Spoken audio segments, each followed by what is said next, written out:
လေရင်လက်မှတ်တွေကိုသူများကိုဝယ်ခိုင်းနေတော့မလားဒါမှမဟုတ်လို့ရှိရင်စိုင်ထိသွားပြီးတော့ကိုယ်တိုင်ဝယ်ယူနေတော့မလားအဲ့လိုမှမဟုတ်ဘဲနဲ့ကိုကတထိုင်ထဲမှာပဲ online ကနေပြီးတော့ဒီ international flight တွေအကုန်လုံးဒီတစ်ကမ္ဘာလုံးကလေရင်တွေအကုန်လုံးကိုတနေရာထဲမှာပဲထားပြီးဝယ်ဖို့ကြည့်နေဆိုလို့ရှိရင်တော့ဒီဗီဒီယိုကမိတ်ဆွေတော့ပဲဖြစ်ပါတယ်အားလုံးပဲမင်္ဂလာပါ Future Sharing ကနေပြန်လည်ကြိုဆိုလိုက်ပါတယ်ဒီနေ့ဗီဒီယိုမှာတော့ကျွန်တော်တို့ဒီ international flight တွေမှာကပဲနဲ့ဒီ domestic flight တွေရှိသမျှ flight တွေအကုန်လုံးကိုတထိုင်နဲ့တနေရာထဲမှာပဲဝယ်လို့ရမယ့်နည်းလေးကိုရှင်းပြပေးတော့မှာဖြစ်ပါတယ်ကျွန်တော်ကတော့ဒီမှာ trip.com application ကိုအသုံးပြုပြီးတော့ဝယ်ပြမှာပဲဖြစ်ပါတယ်ဘယ်လိုဝယ်ပြမလဲဘာတွေဘယ်လိုလုပ်ရမလဲဆိုတော့သိကြရင်တော့ဗီဒီယိုလေးကိုဆက်လက်ကြည့်ရှုပေးပါအောင်ဗျပထမဆုံးအနေနဲ့ကျွန်တော်ဒီ Apple Store သုံးဟုတ် Play Store ထဲဝင်ပြီးတော့ဒီ trip.com ဆိုတဲ့ application လေးကို download ဆွဲပေးရမှာပဲဖြစ်ပါတယ်ပြီးရင်တော့သူ့ကိုဒီ register လုပ်ပေးရမှာပဲဖြစ်ပါတယ် register လုပ်တဲ့အဆင့်ကလည်းအရန်ကိုလွယ်ကူပါတယ်ကိုယ့်ရဲ့ email တစ်ခုရှိအောင်လည်းပေါ့နော်ဒီကျွန်တော်အကုန်လုံး register လုပ်လို့ရတာပဲဖြစ်ပါတယ်ကျွန်တော်ဒီ register လုပ်တဲ့နေရာမှာပေါ့နော်ဒီ link ချိတ်ဖို့အတွက်ကို Google ပဲဖြစ်ဖြစ် Apple ပဲဖြစ်ဖြစ် Facebook ပဲဖြစ်ဖြစ်မိမိကြိုက်တဲ့တရားနဲ့ register လုပ်လို့ရတာပဲဖြစ်ပါတယ်အခုဆိုလို့ရှိရင်တော့ဒီမှာဒီကျွန်တော်ရဲ့ account လေး register လုပ်ပြီးသွားပြီပဲဖြစ်ပါတယ်ပေါ့နော်ဒီမှာ email ပါတယ် phone number ပါတယ်ပြီးလို့ရှိရင်ကိုယ့်ရဲ့ password ပေးရတယ်ပေါ့နော်ပြီးရင်ဒီမှာကျွန်တော်တို့ဒီကိုကဘယ်မှာ register လုပ်ထားလဲပေါ့နော်ကျွန်တော်တို့ဒီကိုကဘယ်မှာ register လုပ်ထားလဲပေါ့နော်ကျွန်တော်တို့ဒီ Singapore မှာ register လုပ်ထားပြီးတဲ့အတွက်ဒီ Singapore location နဲ့ပဲပေါ်တယ်ပေါ့နော်ဟိုတခြားနိုင်ငံတွေမှာ register လုပ်တယ်ဆိုလို့ရှိရင်တော့ခြားနိုင်ငံတွေရဲ့ location ပေါ်မှာပဲဖြစ်ပါတယ်ကိုကတကယ်လို့ပေါ့နော်မြန်မာမှာနေတယ်ဆိုလို့ရှိရင်တော့ဒီမြန်မာပြည်ရဲ့ location ကိုရွေးပြရမှာပဲဖြစ်ပါတယ်ဒီအောက်ကိုရွေးလိုက်မယ်ဒီမှာပေါ့နော်ကိုကမြန်မာကနေ register လုပ်မယ်ဆိုတော့ဒီမြန်မာကိုရွေးပြရမှာပဲဖြစ်ပါတယ်အကုန်လုံး register လုပ်ပြီးသွားပြီဆိုလို့ရှိရင်တော့ပေါ့နော်ဒီလို view လေးပေါ်လာမှာပဲဖြစ်ပါတယ်ဒါကိုယ့်ရဲ့ register လုပ်ထားတဲ့ account information တွေအကုန်လုံးပါသွားပြီပေါ့နော်အဆင့်တွေအကုန်လုံးပြီးသွားပြီဆိုလို့ရှိရင်တော့အခုလက်ရှိမြင်နေရတဲ့ view လေးတိုင်းမြင်ရမှာပဲဖြစ်ပါတယ်ဒီမှာဆိုလို့ရှိရင်ကျွန်တော်ဒီ hotel တို့ဒီ flight တို့ဒီ train တို့အပြင်တကယ်ဒီ attraction tours တို့ပြီးလို့ရှိရင်ဒီ airport transfer တို့ဒီကားငားတာတို့အပြင်ပေါ့နော်တခြားလုပ်လို့ရတဲ့ဒီ cruise တို့ပါတို့အများကြီးပဲလုပ်လို့ရပါတယ်ကျွန်တော်တို့ဒီနေ့ဒီ flight ticket ကိုပဲဒီ booking လုပ်ပြမှာဖြစ်တဲ့အတွက်ဒီ flight ticket ကိုပဲရွေးပါမယ်အခုမြင်တွေ့နေရတာတော့ပေါ့နော်ဒီ flight ticket လုပ်ဖို့အတွက်ဒီ view လေးပဲဖြစ်ပါတယ်ဒီမှာဆိုလို့ရှိရင်ကျွန်တော်ဒီ one way ရယ် return ရယ် multi city ရယ်ဆိုပြီးပါပါတယ် one way ဆိုတာတော့ကျွန်တော်ဒီအသွားလက်မှတ်တစ်ကြောင်းစာပဲဖြတ်တာပေါ့နော် return ဆိုတာတော့အသွားပြန်နှစ်ကြောင်းဖြတ်တာပေါ့နော်ပြီးရင်ဒီ multi city ဆိုတာကကျတော့ကိုကဒီနိုင်ငံတွေကိုနှစ်နိုင်ငံသုံးနိုင်ငံလောက်ကိုပတ်သွားမျိုးပြောတာပဲဖြစ်ပါတယ်ဒီနေ့မှာတော့ကျွန်တော်ကဒီပေါ့နော်အလှူစီးများပုံဖြစ်တဲ့ဒီ return ticket ပေါ့နော်အသွားပြန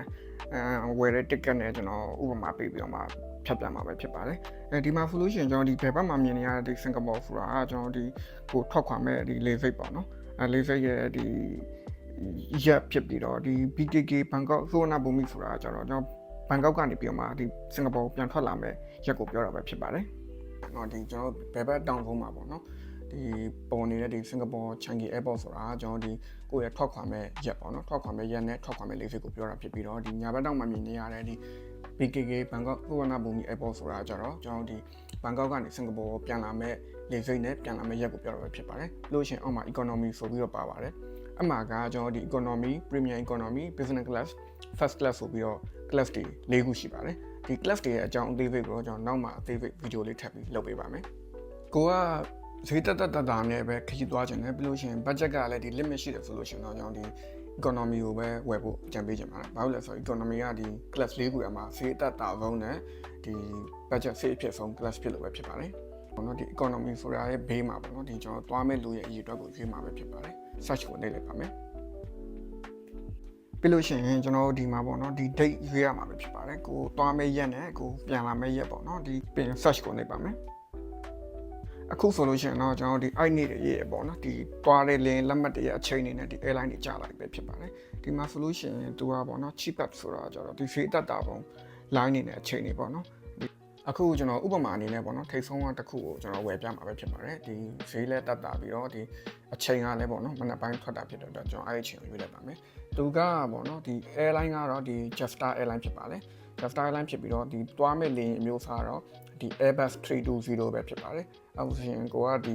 ထိတ်ဆုံးကလေလက်မှတ်ကိုဝယ်မှာဖြစ်တော့ထိတ်ဆုံး ticket လေးကိုနှိပ်လိုက်ပါမယ်ပြီးရင်တော့ကျွန်တော်ဒီ return ticket အတွက်တည်ရွေးပေးရမှာပဲဖြစ်ပါတယ်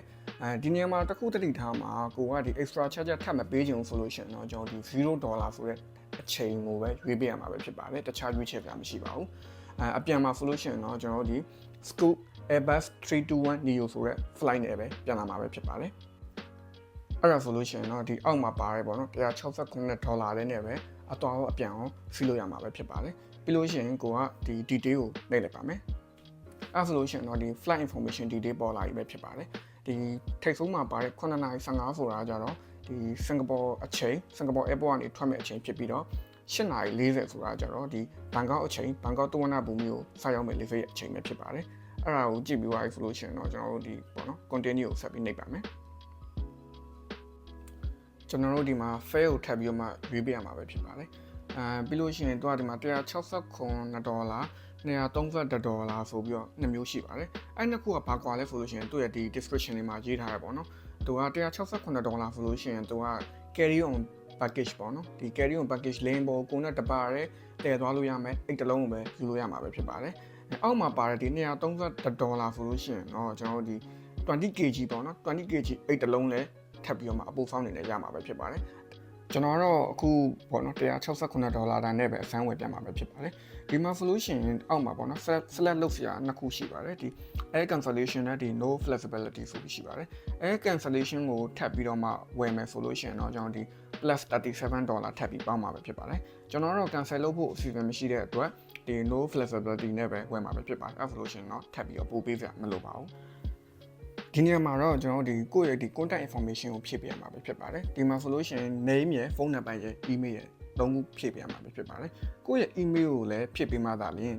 ဒီ ticket ကိုပေါ့နော်ကိုယ့်ရဲ့ email တွေကိုပို့ပေးမှာပဲဖြစ်ပါတယ်ဒီ flight ticket ကိုပေါ့နော်ကိုယ့်ရဲ့ email တွေကိုပို့ပေးမှာပဲဖြစ်ပါတယ်ပြီးရင်အောက်မှာဒီ add package ပေါ့နော်ကိုကဒီနေရာမှာ package တွေပါထပ်ဝယ်ခြင်းသေးလားပေါ့နော်ဒီ carry on package ထပ်ဝယ်မယ်ဆိုလို့ရှိရင်လည်းကျွန်တော်ဒီမှာ add ကိုနှိပ်ပြီးတော့မှထပ်ပြီးတော့ကျွန်တော်ဝယ်လို့ရပါသေးတယ်ပြီးလို့ရှိရင်အောက်မှာပေါ့နော် add assurance ပေါ့နော် assurance ထပ်ဝယ်အောင်မလားပေါ့နော်ပြီးလို့ရှိရင်အောက်ကိုကျွန်တော်ဆက်သွားမယ်ကိုမှဒီ promo code တွေပါရှိရဆိုလို့ရှိရင်လည်းဒီ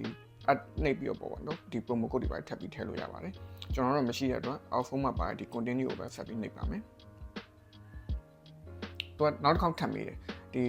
assurance ထပ်ဝယ်အောင်မလားဆိုပြီးတော့ပေါ့နော်အမှကျွန်တော်မဝယ်တာဖြစ်တဲ့အတွက်ဒီ no thanks ကိုပဲနှိပ်လိုက်ပါမယ်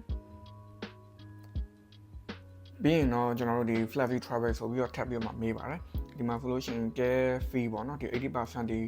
ဒီ ticket ဖို့ပြန်ရတာတော့ပေါ့နော်ဒီလက်မှတ်ကို cancel လုပ်တယ်ဆိုရင် ticket ဖို့ပြန်ရတာတို့ပြီးလို့ရှိရင်ဒီ phone call နဲ့ပေါ့နော် important flight information ကို update လုပ်ပေးတာတို့ပေါ့နော်ပြီးအောင်မှာ care fee plus ဆိုတာလည်းအဲ့လိုပါပဲပေါ့နော်အဲ့ဒါတွေကိုကျွန်တော်မယူတာဖြစ်တဲ့အတွက်ဒီ no flexibility ကိုပဲယူလိုက်ပါတယ်ပြီးရင်အောက်မှာထပ်ပြီးတော့ဒီ seat selection ခုံနေရွေးမလား air hub plus ယူမလားဒီ auto check in ယူမလားပြီးလို့ရှိရင် VIP lounge အသုံးပြုမလားပေါ့နော်အဲ့ဒါတွေပေါ်မှာမူတည်ပြီးတော့လည်းကျွန်တော်ဒီ additional charges တွေ extra charges တွေထပ်ပြီးတော့ပေးရမှာပဲဖြစ်ပါတယ်ကျွန်တော်တို့အဲ့ဒါတွေဘာမှမရွေးပါဘူးပြီးတာနဲ့အောက်မှာဒီ go to payment ဆိုတာလေးကိုနှိပ်လိုက်ပါမယ်အခုဆိုလို့ရှိရင်တော့ကျွန်တော်ဒီပေါ့နော်ဒီ payment method ကိုရောက်ပါပြီပဲဖြစ်ပါတယ် payment method မှာဆိုလို့ရှိရင်ကိုကပေါ့နော်ဒီမှာ pay now စင်ကာပူမှာဆိုကျွန်တော် pay now နဲ့ pay မလားဒါမှမဟုတ်လို့ရှိရင်ကျွန်တော်ဒီ credit card တွေ debit card တွေနဲ့ pay မလားပေါ့နော်ဒါမှမဟုတ်လို့ရှိရင်လည်းဒီ Apple Pay နဲ့ pay မလားပေါ့နော်ကိုနှစ်သက်ရ pay နဲ့ပေါ့နော်နှစ်သက်ရ pay တစ်ခုနဲ့လုပ်ရမှာပဲဖြစ်ပါတယ်ကျွန်တော်ကဒီမှာဆိုလို့ရှိရင်ဒီ pay now နဲ့ pay ပြမှာပဲဖြစ်ပါတယ် pay now ကိုချိန်ပြလိုက်ပါမယ်ပြီးရင်အောက်မှာပါတယ်ဒီ pay now ကိုနှိပ်လိုက်ပါမယ်အခုလိုမျိုးQR code လေးပေါ်လိုက်ဆိုလို့ရှိရင်တော့ကိုယ့်ရဲ့ဒီဖုန်းထဲကနေပေါ့နော်ဒီ scan ဖတ်ပြီးတော့ပဲဖြစ်ဖြစ်ဒီ screen QR code လေးကို download ဆွဲပြီးတော့မှကိုယ့်ဖုန်းထဲကနေ scan ဖတ်ပြီးတော့ပဲဖြစ်ဖြစ်ပေးလို့ရပြီပဲဖြစ်ပါတယ်ပြီးရင်တော့ကိုယ့်ရဲ့ email တွေကိုပေါ့နော်ဒီလို email လေးတစ်စောင်ဝင်လာပါလိမ့်မယ် your ticket are on the way ဆိုပြီးတော့ပေါ့နော်ဒီသူတို့ ticket ကိုစပြီးတော့ process လုပ်နေပြီဆိုတော့ဒီ notification လေးကြောက်လာမှာပဲဖြစ်ပါတယ်ဒီဟာကတော့ကျွန်တော်ပြီးခဲ့တဲ့နှစ်ကပေါ့နော်ဒီဘန်ကောက်ကိုသွားတော့ကဝယ်ထားတဲ့ ticket လေးပဲဖြစ်ပါတယ်ခဏလောက်ဆောင်ပြီးဆိုတာနဲ့ဒီမှာပေါ့နော်ဒီ email လေးနောက်တစ်ခါထပ်ဝင်လာပါလိမ့်မယ်ဒီ flight booking confirm ဆိုပြီးတော့ပေါ့နော်ဒီ pin number ရဲ့ဒီ booking number ရဲ့ပေါ်လာပါလိမ့်မယ်အောက်ဆုံးထိကိုဆွဲသွားလိုက်မယ်ဆိုလို့ရှိရင်တော့ကျွန်တော်ဒီပေါ့နော် ticket ပေါ့နော် PDF file လေးနှစ် file ထွက်လာပါလိမ့်မယ်အောက်မှာဒီ itinerary ရဲ့ဒီ e-receipt ရဲ့ဆိုပြီးတော့ပဲဖြစ်ပါတယ်ဒီကျွန်တော်ဒီ itinerary ကိုနှိပ်လိုက်ပါမယ်ဒီမှာဆိုလို့ရှိရင်တော့ကျွန်တော်ပေါ့နော်ဒီကျွန်တော်ရဲ့နာမည်ပြီးလို့ရှိရင်ဒီကျွန်တော်ရဲ့ class ပြီးလို့ရှိရင်ကျွန်တော်တွားမယ့်အချိန်တွေဒီ flight information တွေပေါ့နော်အကုန်လုံးကြားလာမှာပဲဖြစ်ပါတယ်ဒီ ticket လေးရပြီဆိုလို့ရှိရင်တော့ကျွန်တော်ဒီပေါ့နော်ဒီတွားမယ့်နေ့မှာဒီ e-ticket လေးကိုပြပြီးတော့ဒီသက်ဆိုင်ရာ airline ရဲ့ဒီ counter မှာပေါ့နော်ဒီ boarding pass ကိုထုတ်နိုင်မှာပဲဖြစ်ပါတယ် ကဲအခုဆိုလို့ရှိရင်တော့ကျွန်တော်တို့ဒီ crypto.com ကနေပြီးတော့မှဒီလက်မှတ်တွေဘယ်လိုဝယ်လဲဆိုတာကိုသိရှိကြတော့ဘယ်လိုထင်ပါလဲတခြားကိုသိချင်တဲ့အကြောင်းအရာတွေဒီ crypto.com နဲ့ပတ်သက်ပြီးတော့ကိုမေးမြန်းနေတာရှိလို့ရှိရင်လည်းဒီ comment အောင်မှာမေးမြန်းခဲ့လို့ရပါတယ်ဗီဒီယိုကြည့်ရှုပေးတဲ့အတွက်ကျေးဇူးများတင်ပါတယ်နောက်ဗီဒီယိုတွေမှာပြန်တွေ့ပါမယ် bye bye